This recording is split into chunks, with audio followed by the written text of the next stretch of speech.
ওই যে কথায় আছে না, ফাঁদ ততক্ষণই খুব ভালো যতক্ষণ না সেই ফাঁদে নিজে পড়ছেন, নিজের পাটা পড়ছে। আজকে ভারতীয় দলকে দেখে কিছুটা সেরকমই মনে হচ্ছিল। প্রথমত, ভারতীয় দল যে টেস্ট টিম আছে, সেই টিমটা একটা কোয়ালিটি টিম, সেখানে মোটামুটি টু অ্যান এক্সটেন্ট সবাই ভালো প্লেয়ার। আমি বুঝি না এই টিমটার র্যাঙ্ক টার্নার দরকারটাই কেন পড়ে। এই র্যাঙ্ক টার্নার নিয়ে কিন্তু বিতর্ক 2017 সালে হয়েছিল। 2017 সালে বর্ডার গাভাস্কার ট্রফি খেলা হয়েছিল ইন্ডিয়ার মাঠে, এবং সেখানে একটা পিচ এমন র্যাঙ্ক টার্নার বানানো হয়েছিল, সেখানে স্টিভ ও কিফ বলে একটা প্লেয়ার এসেছিল অস্ট্রেলিয়া থেকে। সেই স্টিভ ও কিফের মতো একটা অর্ডিনারি বোলারও মাস্টার ক্লাস প্লেয়ার হয়ে গেছিল, এবং ইন্ডিয়ার টিম সেখানেও হেরেছিল। তখন থেকে কিন্তু, তারপর থেকে র্যাঙ্ক টার্নার সেভাবে ঘরের মাঠে কিন্তু ইন্ডিয়া বানাতো না। বাট আজকে ভারতীয় দল একটা র্যাঙ্ক টার্নার পিচ ইডেন গার্ডেন্সে প্রিপেয়ার করতে বলেছিল। এটা গৌতম গম্ভীর নিজে অ্যাকসেপ্টও করেছে যে তারা র্যাঙ্ক টার্নার চেয়েছিল, মানে তারা স্পিন ফ্রেন্ডলি পিচ চেয়েছিল যেখানে ভালো স্পিন হবে। তো র্যাঙ্ক টার্নার আমরা যেটাকে বলছি স্পিন ফ্রেন্ডলি পিচ, সেখানে এমনই পিচটা হয়ে গেছে, 3 দিন খেলাটা পুরোপুরি চললো না, প্রথম কথা। দ্বিতীয় কথা, এই আড়াই দিনের মাথাতে 4টে ইনিংস কমপ্লিটও হয়ে গেল, সবকটা ব্যাটসম্যান আউটও হয়ে গেল। এবং ভারতীয় দল যে টিমটাকে থেকে এক্সপেকটেশন থাকে তারা স্পিন ভালো খেলবে, যেহেতু তারা সাবকন্টিনেন্ট টিম, এবং সাবকন্টিনেন্টাল যে কন্ডিশন হয় সেগুলো স্পিন ফ্রেন্ডলি কন্ডিশনই হয়, তাদের থেকে সেটাই এক্সপেক্টেড। তো সেখানে দেখা গেল যে ভারতীয় দলই দাঁড়াতে পারলো না, এবং ম্যাচটা 30 রানে হেরে গেল। India versus south Africa series শুরু হলো ইডেন টেস্ট থেকে, ইডেন গার্ডেন্সের টেস্ট কলকাতা থেকে, এবং সেখানে ভারত 1-0 পিছিয়ে শুরু করলো টেস্ট সিরিজটা। যদি পুরোপুরি ওভারভিউ বলি, সাউথ আফ্রিকা কিন্তু টসে জেতে এই টেস্ট ম্যাচটা শুরুতে, এবং ব্যাটিং এর সিদ্ধান্ত নেয়। কিন্তু তাদের ব্যাটিং দেখে মনে হচ্ছিল না যে তারা ডাব্লিউটিসি চ্যাম্পিয়নের মতো খেলছে। সত্যি কথা বলতে কি, প্রথম ইনিংসে যদি সাউথ আফ্রিকার দেখি, এডেন মার্করাম 31 রান করে, রায়ান রিকলেন্টন 23 রান করে, উইন মোল্ডার 24 রান করে, এবং আহ, টনি ডি জর্জি 24 রান করে, ও ভেরিন বলে যে উইকেট কিপার আছে 16 রান করে, আর ট্রিস্টেন স্টাফস 15 রান করে নট আউট থাকে।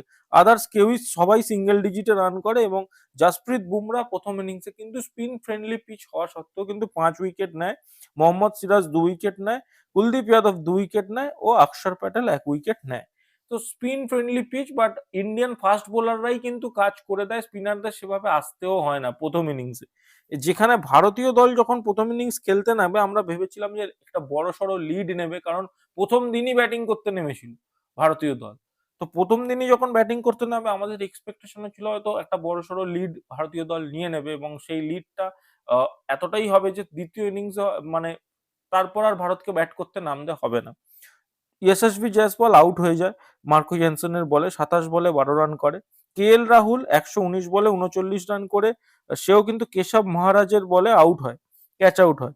বাট এখানে ইন্ডিয়ান টিম যখন প্লেইং ইলেভেন অ্যানাউন্স করেছিল, তারা কিন্তু একটা চেঞ্জ করেছিল। তারা ওয়াশিংটন সুন্দরকে, একটা অলরাউন্ডারকে টপ অর্ডারে, মানে নাম্বার 3-তে জায়গা দেওয়ার জন্য ভেবেছে, এবং সেই কারণে তারা ওয়াশিংটন সুন্দরকে 3-এ খেলিয়ে সাই সুদর্শনকে বসিয়েছিল। আমি পার্সোনালি মনে করি এই ডিসিশনটা ভালো, এবং গৌতম গম্ভীরের ম্যানেজমেন্ট এই একটা ডিসিশন, খুব ভালো ডিসিশন নিয়েছে।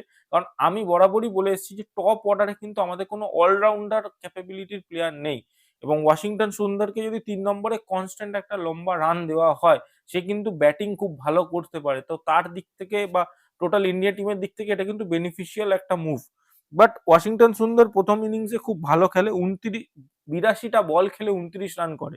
কেন এটাকে ভালো বলছি, আমি অন্য সময় হলে বলতাম না এটা ভালো, কিন্তু এটাকে ভালো বলতে এই কারণে হচ্ছে, কারণ এই যে পিচটা ছিল, এখানে 29-30 রানগুলো অনেক ম্যাটার করছিল। কোনো প্লেয়ার সেভাবে খেলতে পারছিল না। শুভমান গিল 3 বলে 4 রান করে, এবং একটা স্ট্রোক মারার সাথে সাথে তার কাঁধে স্প্যাজম দেখা দেয়, ব্যথা দেখা দেয়, এবং সে হসপিটালাইজড হয়ে যায়। সে তারপর রিটায়ার্ড হার্ট হয়ে যায়, ও রিটায়ার্ড আউট হয়ে বেরিয়ে যায়। ঋষভ পান্ট 24 বলে 27 রান করে, রবীন্দ্র জাদেজাও 45 বলে 27 রান করে, ধ্রুব জুরেল 14 রান করে, এবং অক্ষর প্যাটেল 16 রান করে। এবং এখানে মার্কো জনসন 3 উইকেট, ও সাইমন হারমার 4 উইকেট, এবং করবিন বস ও কেশব মহারাজ 1 উইকেট করে নেয়। যদিও ইন্ডিয়া টিম লিড নিয়ে নেয়, কিন্তু তবুও যে লিডটা অনেক বড় হতে পারতো, সেটা অল্প হয়েই থেকে যায়, মাত্র 30 রানের লিড পায়। 189-এ কিন্তু ইন্ডিয়া টিম অল আউট হয়ে যায়। তারপরে সাউথ আফ্রিকা ব্যাটিং করতে নামে, এবং সাউথ আফ্রিকার স্টার্ট খুবই খারাপ হয়। আমরা তো দেখে ভাবছিলাম সাউথ আফ্রিকা হয়তো এই 30 রানের লিডটাও খুব মেরে কেটে কভার করবে। সাউথ আফ্রিকার স্টার্ট রায়ান রিকলেন্টন 11 রানে আউট হয়ে যায়, এডেন মার্ক্রাম মাত্র 4 রানে আউট হয়ে যায়, ওয়েন মুল্ডার 11 রানে আউট হয়ে যায়, টনি ডি জর্জি 2 রানে আউট হয়ে যায়, ট্রিস্টান স্টাফস 5 রানে আউট হয়ে যায়, সবাই সিঙ্গেল ডিজিট।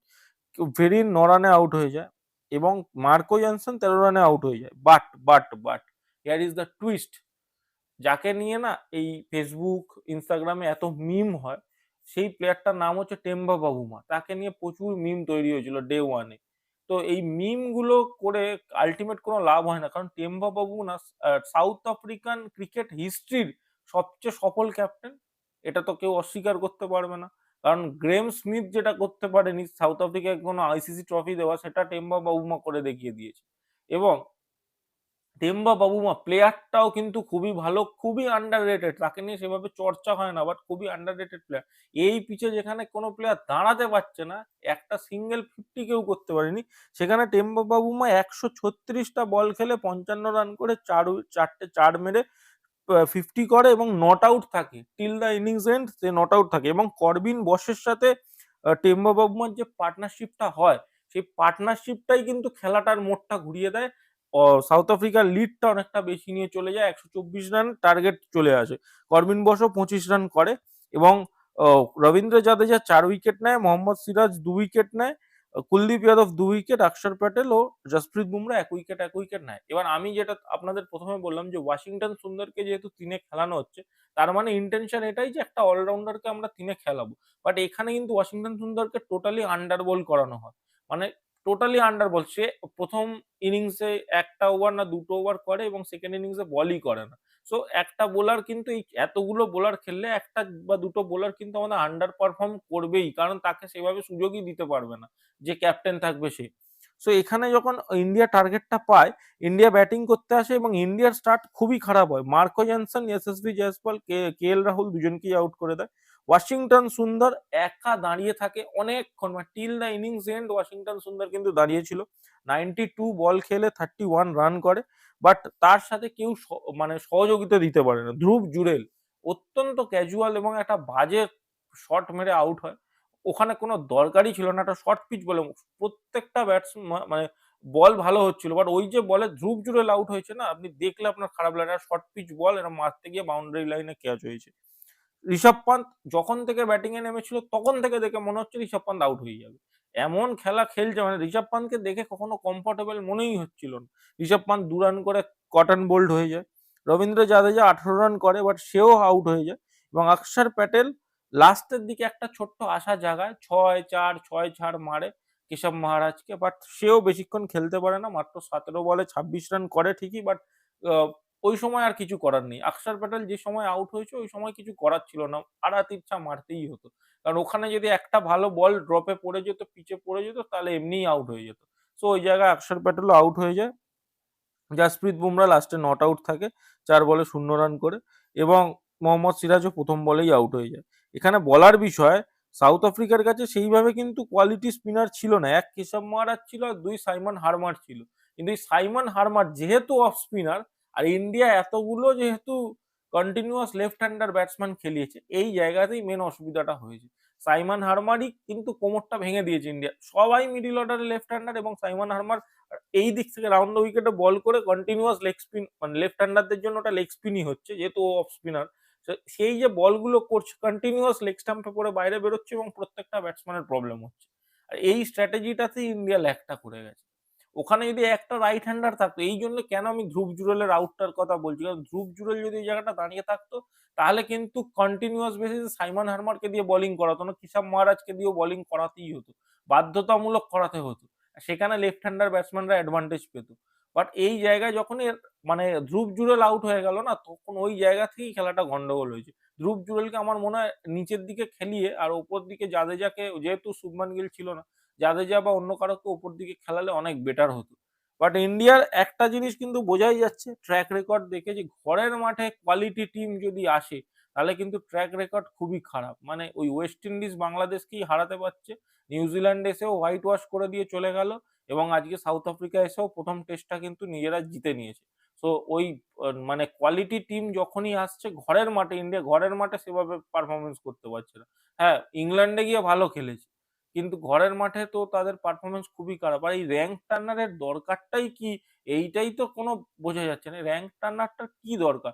ইন্ডিয়া টিম কিন্তু অনেক বেশি কেপেবল। যদি স্পোর্টিং পিচে খেলা হয় না, তাহলে মনে হয় সাউথ আফ্রিকাকে ইন্ডিয়া টিম দাঁড়াতেই দেবে না। কারণ ইন্ডিয়া টিম অনেক বেশি কেপেবল। ইন্ডিয়ার কাছে যে সমস্ত কোয়ালিটি বোলাররা আছে, তারা স্পোর্টিং পিচেও ভালো বোলিং করতে পারবে। বাট এই র্যাঙ্ক টার্নার চলে এলে কি হয়, এই সাইমন হারমারদের মতো বোলাররাও এক মানে মাস্টারপিস বোলার হয়ে যায়। এই জায়গাতেই প্রবলেম। সো এই ছিল আমার ফার্স্ট টেস্টের অ্যানালাইসিস। আমার মনে হয় এই টিমটাকে আরেকটু ইমপ্রুভ করতে হবে।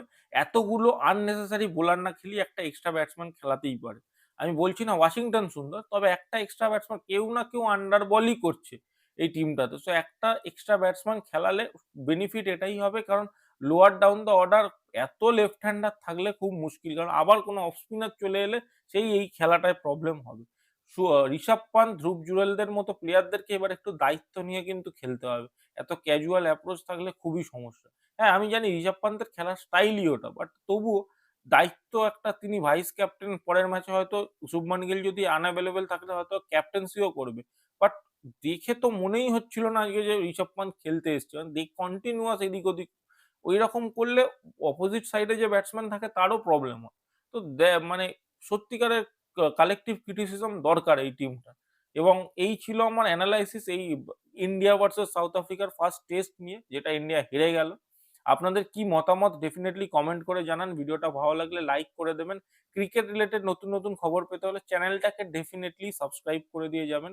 এই বলে আমি ভিডিওটা শেষ করছি। ধন্যবাদ।